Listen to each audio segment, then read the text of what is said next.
Good morning, everyone, and welcome to our webinar. Just a few ground rules as everybody is joining. We are in presentation mode right now, and so everyone is muted. And we will allow for the chat function. If you will just put your question in the chat function or raise your hand, and I'm gonna see if I can go back to the first slide here. Let me see if I can get back to the opening slide here, and then we will get started. Katie, are you able to switch that back? There you go. Thank you.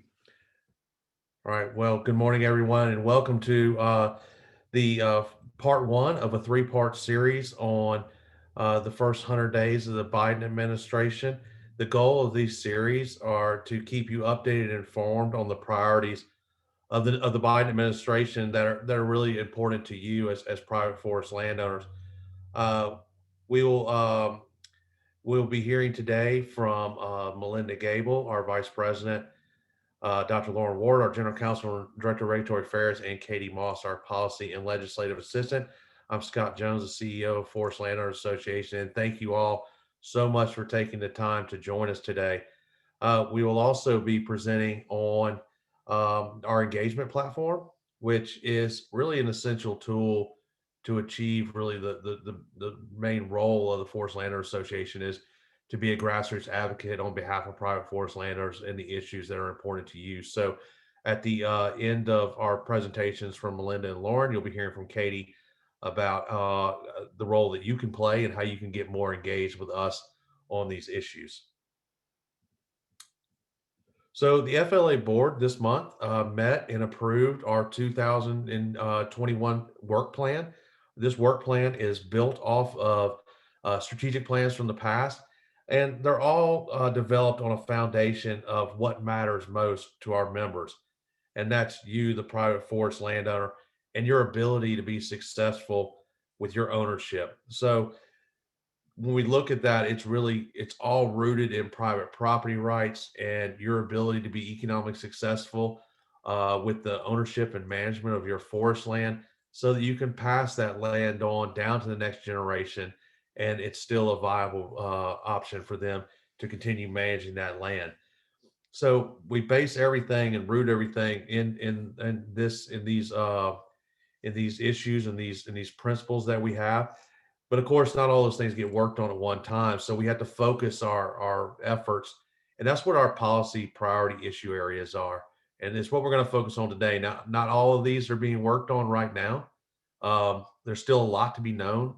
We're still all learning a little bit. And that's why we're doing a three-part series so that we can keep you updated as more becomes more issues come to light, and we see where the administration places some of their focus. But right now, taxes are top of our list. They're on our radar, and you're going to hear from Melinda about that. Private property rights, you can really hear that as regulatory issues. And so Lauren's going to cover where we are on regulatory issues right now with the administration, and then being the voice and the face of private forest landowners with this administration, with Congress, has always been a top priority for us and will continue to do so. But at the end of the day, if you can't be economically successful with your property, all this is not much to talk about. So markets stay an extremely important part of our plan. We're looking at both traditional and emerging markets, and those emerging markets are energy markets, carbon markets, those types of things. But of course, traditional markets are what have sustained us all financially and economically in the past. So we'll dive right into this, and our first presenter will be Melinda Gable.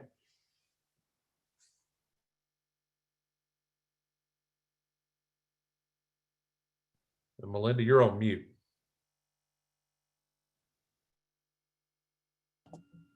My apologies. Good morning, everyone.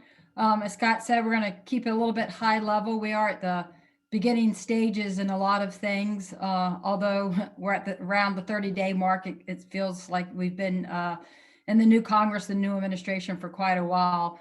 We want to cover Biden's executive order on climate came out towards the end of January, and it really can be viewed in three parts when you look at it. you have the agriculture and forestry climate strategy, and the lead on that within the agencies is the USDA, the Department of Agriculture. We are fortunate there. We have known people in high level roles within the USDA. Secretary Vilsack, who was under Obama, was the Department of Ag secretary. And then we also have Robert Bonney, who we have a very good working relationship with, as do many of the forestry organizations within Washington, D.C. So when you look at the first part of this executive order, it's really about gathering stakeholder input from the various constituencies, whether they're forestry groups, agriculture groups, some environmental groups, and taking a look at how current and existing programs within the USDA can be leveraged for a climate strategy, or what new programs could be looked at to help improve, whether it's forest management or agriculture management. A report is expected out within 90 days. Of course, we are looking at all voluntary efforts here and how to continue to promote healthy markets, wood markets, and the role of forest landowners and forests within that section of the climate executive order. The second part of the executive order deals with infrastructure and procurement, and you're going to see CEQ and OMB play a big role there. Looking at federal infrastructure, again, the role for us and for forestry is wood markets, the fact that wood markets are a climate-friendly solution.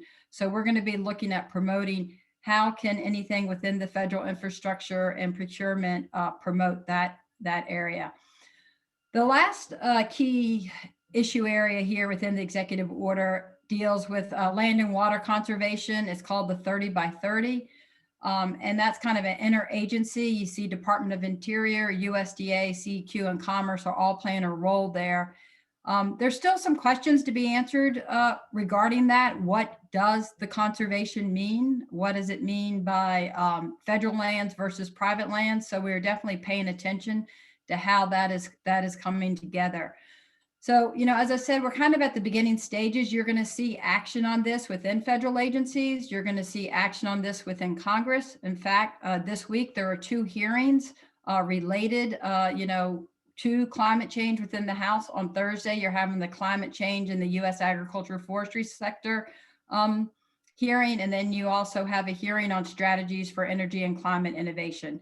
So we are definitely paying attention, engaging with the members of Congress who are leading in this effort, as well as key federal land management agencies and various stakeholder groups here in Washington, D.C. Our role is making sure, as Scott kind of said, that healthy markets continue, healthy wood markets, that voluntary markets continue, and that we avoid any type of regulatory market. So that kind of sums it up on climate. I'm going to move now into an issue I think you've heard us talk a lot about, and we've been making big pushes for the past 2 Congresses, casualty loss of timber as it relates to natural disaster. This legislation, the past 2 Congresses, we've called it the Forest Recovery Act. We are looking at re-messaging on this issue, perhaps, and meeting Congress and the administration where they're focused on. So it might come out and be introduced with a different name than the Forest Recovery Act. But we made significant progress in the past last half into the last Congress. And this issue really is no longer seen. And initially, members of Congress saw this as a Southeast issue dealing with hurricanes. In the last 3 years since this issue has been pushed and we've had legislation on it, we've gone from natural disasters that were really seen in the Southeast and hurricanes when it comes to timberland to obviously a nationwide issue. And through that effort, we've had many calls, many Zooms, and in-person meetings with members of Congress across the country. Obviously, the Pacific Northwest was a big focus issue. And we are gaining the understanding of what casualty loss means to timberland owners, both family and private. And we had a great call with the tax staff of Wyden, Congressman Wyden's office from the Pacific Northwest last week. And they see the need to fix this. So we do expect this to move forward with much more bipartisan support this year. We will continue to do our work with meeting with the tax staff and the members of Congress. But this is an issue, I will say, that whenever we have these meetings, they always want to know, well, how does this affect our constituents, our forest landowner constituents? And we bring in the constituents on these phone calls. We often do little case studies. So your role here is vitally important to how this impacts you. And you're going to hear us talk about that at the end of this webinar and a lot in the next Congress about engagement of constituents and getting you engaged. So expect to see this bill being reintroduced in the next couple of weeks to month, and us putting a push on that. Now, from a bigger perspective on taxes in general, if you all recall the Tax Cuts and Jobs Act back from the last Congress, the last HR one, had a lot of great things that happened for forest landowners, estate tax. We do expect to see a pushback on a lot of that. The Biden, when he was campaigning, his tax plan definitely would go after quite a bit of things you see here. They are going to be looking for how will they pay for, whether it's an infrastructure package, some of these other things that they're looking to pass. They need to pay for this somehow. So we are monitoring this a lot, working with our moderator Democrats who have supported estate taxes in the past, Senator Manchin being one of them, Senator Sinema from Arizona being another. You know, we have great allies also in the House with Congressman Jason Smith from Missouri and Sanford Bishop. So we're not sure when this will start coming about. It is something, though, that we expect to have pushback on a lot of these different areas, and we will be engaging you again. But also we have tax lobbyists that we are working with in Washington, D.C. on all of these issues.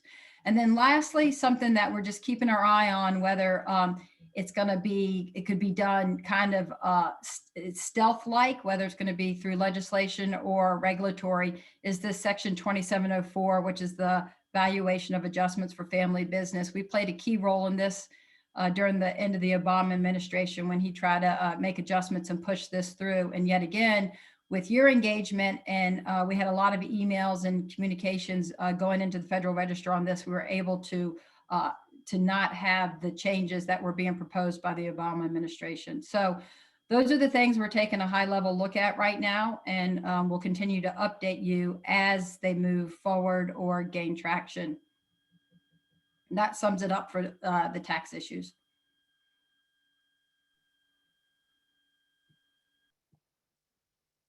Great. I'll take over from here with an outlook on what the regulatory landscape is going to look like. So from a regulatory perspective, we do expect to see many of the Trump administration's regulatory rollbacks back on the table for review and revision.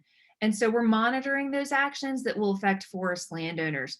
So many of these revisions are typical when we see a change in administration, but it's important to note that these processes take time. When we're changing regulations, it's not just the strike of a pen. A lot of these have to go through the Federal Register process, which means that there's a chance for public input and engagement. That takes time, but it also allows us to engage and educate agency officials by having conversations or leading coalition letters and by submitting public comments in the Federal Register itself. So the Biden administration, they've already indicated some of the specific regulations from the Trump administration that they intend to review and potentially replace. Some of the ones we're watching that may impact forest landowners are listed here. So first, the EPA has a rule defining what waters of the United States means under the Clean Water Act. So a change for this definition of this term, waters of the United States, or WOTUS, this happens with every administration. When the new regime comes in, they want to redefine what WOTUS means because that definition essentially sets the limits on which water features across the landscape can be subject to regulation under the Clean Water Act and which ones can't. So every new administration comes in and eventually proposes their own definition of what this term means. Typically Democrats are going to define it more broadly so that more actions are subject to regulation, and Republicans typically define it more narrowly so that fewer actions are subject to regulation.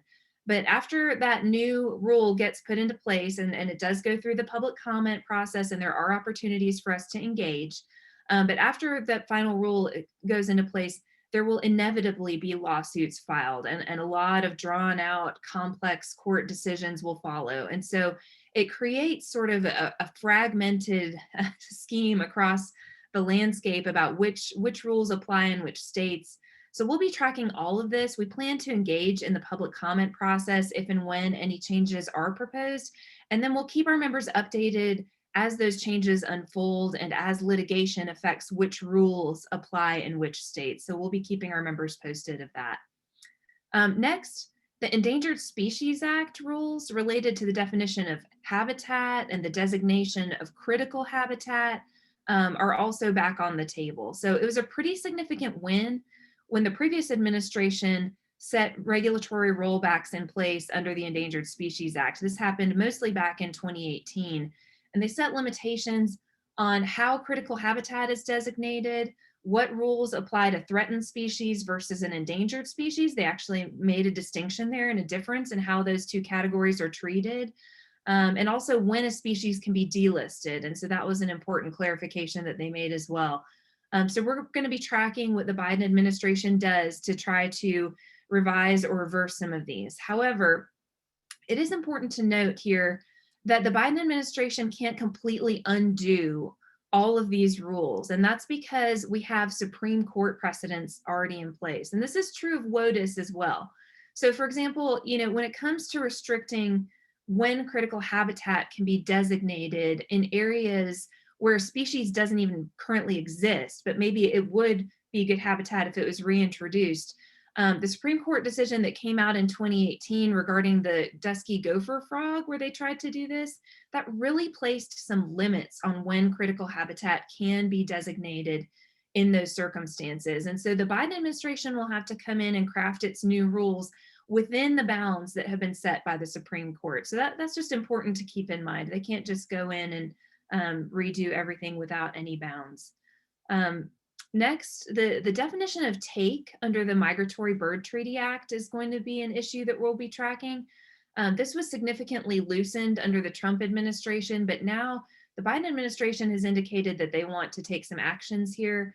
The Migratory Bird Treaty Act isn't one that typically affects very many forest landowners, but depending on what the Biden administration decides to do with their definition of take or harm under that act, we'll be following it just to make sure that we engage in that process and make sure that the interests of forest landowners are protected. And then there are a few decisions that the Trump administration made toward the end of the administration on specific species that the Biden administration has already indicated they're going to be taking a second look at. So 3 of those species that we're looking at are the northern spotted owl, the monarch butterfly, and gray wolves. So the northern spotted owl, it's been listed for a long time, but during the Trump administration, the U.S. Fish and Wildlife Service actually did decide not to upgrade the status from threatened to endangered. They were looking at putting higher protections on that species. And when they decided to do that, they also reduced the critical habitat designated for the owl by about 3.4 million acres, which opened up a lot of areas to logging. So there have been some indications from the from the Biden administration that they want to go back and take a look at some of those actions to make sure that they were supported by the best scientific evidence. So next, the monarch butterfly. In 2020, the service decided not to list the monarch butterfly under the Endangered Species Act, even though it is in decline. It's now a candidate species, which means that it could be listed in the future if the service obtains the resources it would need to list and monitor the species. So it's on that candidate list. So the Biden administration has indicated that they're going to take a closer look at that as well. And then finally, gray wolves. So also in 2020, the service removed the gray wolf from the threatened and endangered list in the lower 48 states.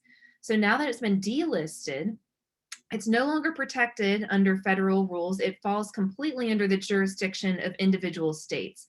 And a lot of states have already taken that over, and not many of the rules have really changed. But there are some groups that think that the delisting was premature.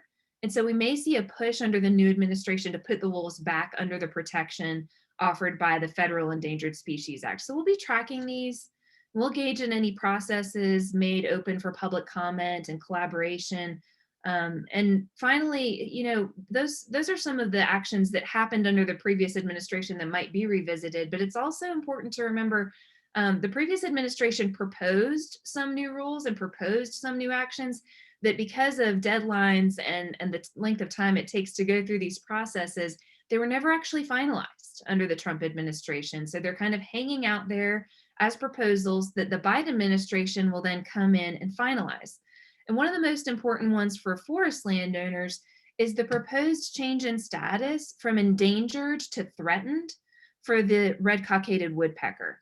And they also proposed some new rules that would go along with that downlisting from endangered to threatened status. So as some of you may remember, the proposed new regulations and rules for that threatened status, they were actually a little bit more restrictive than the current rules under the endangered status. So FLA engaged our members and partners to push back against that proposal. And we led coalition comments with 15 partners from the forestry sector signing on. We also led a grassroots campaign that led to 80 comments being submitted in the Federal Register through our online portal on our website. So all told, at the end of the day, FLA's efforts were behind almost half of the comments submitted to the Federal Register on this proposal. And I want to just take a moment to thank all of you who did participate in that process, because it was just wonderful to see forest landowners really allowing their voices to be heard on this issue. So we're going to be continuing to track this and to engage with the service to work toward a favorable outcome as the new administration takes over the finalization of this decision. So that sort of sums up our regulatory outlook so far, and we'll continue to track all of these and keep you posted.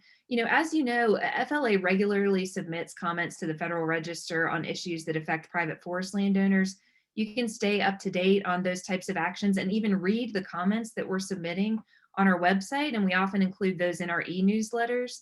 And we also occasionally call on our members to participate in the public comment process by sending out action alerts. And you can sign up to make sure that you receive those action alerts by going to our website, forestlandowners.com, and clicking on the Take Action button. It's at the very top of the screen on the green bar there.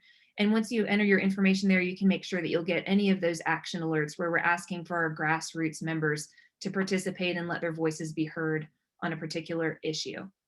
And with that, I will hand it over to Katie Moss.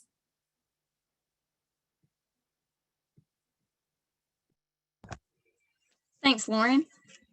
So I think that we can all agree that the world looks a lot different right now than it did a year ago. And so we aren't able to do a lot of the outreach in DC that we would normally do. And so in an effort to engage more with members of Congress and to get our members more involved with our policy work, we are creating state engagement teams. So these teams are made up of members in each state who we can call on to personally talk to members of Congress from their state when priority issues or legislation comes up that affects forest landowners and has to do with some of the priorities that we laid out. So we're looking for engagement throughout the supply chain. So that's, sawmills, loggers, consulting foresters, manufacturers, producers, and on a university level. And then depending on the issue that's at hand, we may call on some of you to reach out to leadership in your state. And of course, FLA will be there to help facilitate that and guide you on the way. We are definitely happy to help with those efforts. So I encourage anyone that would like to be a part of one of those state engagement teams to reach out to me via email. My email is on this slide and also on the next slide. And we really look forward to getting your help for some of these efforts. And with that, is there anything that any of the other panelists would like to add before we get into the Q&A session? No, I want to thank everybody for great presentations. And we have a question already posed here, and I'll just remind everyone that just go down to the Q&A function or the chat function or whatever works best for you and ask your question. But Aaron has a good question here, and I'll start off on answering it. But his question is, what is your interpretation of conservation in the third part of the executive order? And I think this was the executive order we were talking about, the 30 by 30, Melinda. would public lands and waters, along with private lands that are under management plans, automatically be included in the conservation number? And that's a great question, Aaron. And I think I'll start off the answer with depends on who you're talking to. And it's with all seriousness, yeah, I think it's going to be viewed differently by different agencies as what the definition of conservation will be under this plan. There's still a lot of work to be done to figure out exactly what the details of this are, but I don't believe right now, from our initial intel, that Department of Interior will have the same view of conservation as, say, Department of Ag or Department of Agriculture. So it's a good question, and right now my answer would be it depends on who you're talking to. Melinda, do you want to add anything to that? Yes, this portion of the executive order, much like the agriculture and forestry one, is also gathering feedback from stakeholders, and a report is due out within 90 days of the executive order being issued. And part of that report is how they will measure what does conservation mean, what does conserve mean. And I think part of your question was, if you have your land under a management plan, does that mean, would that count as the 30%? I guess that remains to be seen, but I would think that they're going to call more for a more formal agreement to say that you actually are conserving your land. One of the things that they're interested in here is the biological, species conservation. And so a lot of the work we're doing through our at-risk species does hit on this, and that we are doing with landowners. But this is one of those, again, areas that we're at the beginning of this, and there are still the details to be flushed out. Thank you, Melinda. And John Gifford has a question here about potentially what the new cap gains rate might look like under the Biden administration. And James, you're asking the same question. It looks like what's happening with capital gains. So I know we've had some initial discussions on this with our lobbying help up in DC with our representatives there. And there's still a little bit to be seen here. I think we were initially projecting that the COVID package that's coming through right now would have some pay fors in it, and that would include, we're going to be spending a lot of money on COVID relief. How are we going to pay for that? And capital gains was looked to be used at that time or increased at that time, and I don't think we're seeing that right now. With the package still has to come out next month. But Melinda, do you have anything you want to add to that?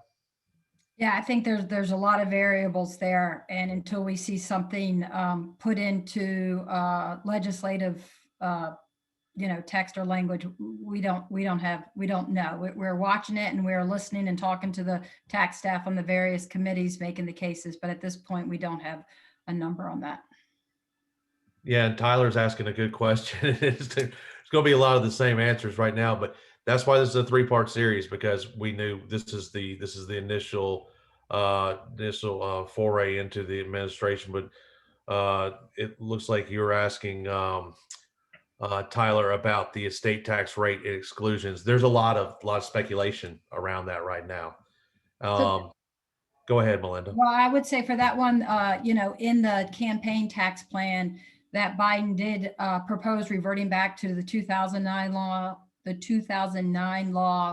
the estate and gift taxes, which would be at a 45% rate, and it would impact, triple the number of families that are currently subject to the death tax rate. So it would lower it quite a bit and be very broad, very aggressive, and something that would impact a lot of our owners. So again, we're going to be working with the moderate Democrats. We've always had good support from Muchin on this. He's always signed various letters, coalition letters we've put out, and there's some other more moderate Democrats. So this is a top priority, and there's a lot of stakeholders that will be watching this one. Yeah, absolutely. And Mike Tinky, I'm glad you could join us today, is asking about the status of changes relative to 1031 exchanges. Mike, this was brought up on the campaign trail. And so that's why we're paying attention to it. So far right now, we haven't seen anything, but that's why it's on our list. Yeah, to do away with 1031 exchanges would impact so many sectors. That's one that's just not sure where they're coming from on that angle. Yeah, and Melinda Tyler's asking about the exclusion amount as far as the estate tax. I'm trying to think back to where it was. I don't believe we were down at 1 million like we were in previous administrations, but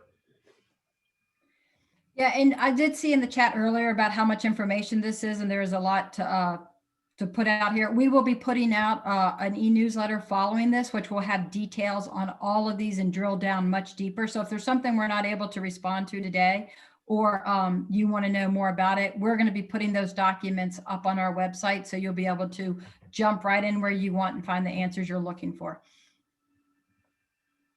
yeah, and it looks like Dan Roach has a good, more like a comment here is the idea of pushing a concept of a conservation continuum. Yeah, there's a lot of programs out there that just that actually like different tax programs. Like I know in Georgia we have conservation use valuation. You know, in Oregon and Washington you have state laws that mandate replanting and other things that can be looked as a continuum. So it's not just putting a conservation easement on a piece of property that helps determine its outcome. A lot of people are signed up into programs that that are demonstrate that their willingness to manage into the future. Yeah, and there's also in the chat, not in the Q&A, but in the chat, Amy Shields is asking about what FLA's definition is of a forest landowner. Do we have a minimum acreage? And it says 10 acres with certain percentage of forest cover. So the U.S. Forest Service definition of a forest landowner is actually 1 acre of land with 10% forest cover. So based on their definition, that is where they do some of their survey work, where they do some of their forest inventory analysis. They really take it down to a bare minimum, and that is to meet an international definition of forest cover. And so that was adopted so it could be on par with other countries that don't have the healthy forest that we have, or don't have the forest landscape. FLA's definition of a forest landowner, I don't think that we have an exact definition of a forest landowner, but the constituency we represent by and large are landowners who own and manage their land for economic viability, whether that be through timber or recreational. We have many hunt and recreational members, but we also have the majority of our members are engaged timber landowners. And so you'll see most of our issues are focused on that constituency and that use of the forest land. Yeah, John Gifford has a good question here as far as how we're going to highlight or identify specific representatives that can be contacted concerning the priority issues that we have here. And Katie, you might give a little insight. We use a software called CQ Roll Call that works very well at taking our membership database and it places you in your member of Congress's district. We know who those champions are. We know what committees they're serving on. We know when the right time. So a lot of our engagement on these set and go teams, which are these state engagement teams and grassroots organization teams, it's focused on effective and timely engagement. And so, you know, a lot of times when we're asking you to do something, and those of you who have been with us for a long time understand how we run the organization, is we're going to ask you to engage where your voice is going to have the greatest amount of impact. And so we try not to cry wolf a lot. We try to be respectful of your contacts and your time. And when you get involved, we're going to make sure it has the maximum amount of impact. So Katie watches over all that and manages all that. And if you ever have any, if you ever need any help, say, I want to reach out to my member of Congress, I want to know how to talk to them about what I'm doing, you know, call on us. That's what we're here for, is to help you be successful with that. So thanks for that question, John. We are past our time, but for that, we still have some questions. So for those of you who can stay on, please welcome to stay on. We're gonna answer these questions. But if you have to go, we completely understand that. James McGuire has a question about conservation reserve, wetland programs, other federally funded programs aimed at private forest landowners that typically are reauthorized through the Farm Bill, and where the Biden administration is at. Melinda or Lauren, does anyone have any insight onto where the administration is as far as these programs that are authorized through the Farm Bill? Yeah, I mean, by and large, both administrations, generally both parties are supportive of the cost share programs, but definitely the Biden administration, I think they're looking to some of these cost share programs to how they can help landowners achieve some of their climate strategies and climate goals, conservation goals. So I would look to see the cost share programs play an instrumental role as we re-engage on the Farm Bill and some of these new initiatives. There are some troubling things, though, that are also creeping up regarding forest land ownership and those who can participate in these cost share programs from a non-industrial forest landowner perspective. And I'm going to call on Lauren to provide more detail on those issues. Yeah, I wanted to flag that on this question because, late last year, we started seeing more and more efforts on behalf of different federal agencies to try to revise and redefine what it means to be an industrial landowner versus a non-industrial landowner. And the effect of that is to essentially bar certain types of landowners or certain sizes of landowners from participating in things like CRP and some of the other Farm Bill programs and even some of the Forest Service programs as well. So we're tracking that very closely. It really is a little bit troubling. They, typically in the past, they've said, well, if you are a landowner who owns land in order to feed a mill that you also own and operate, then you're an industrial landowner.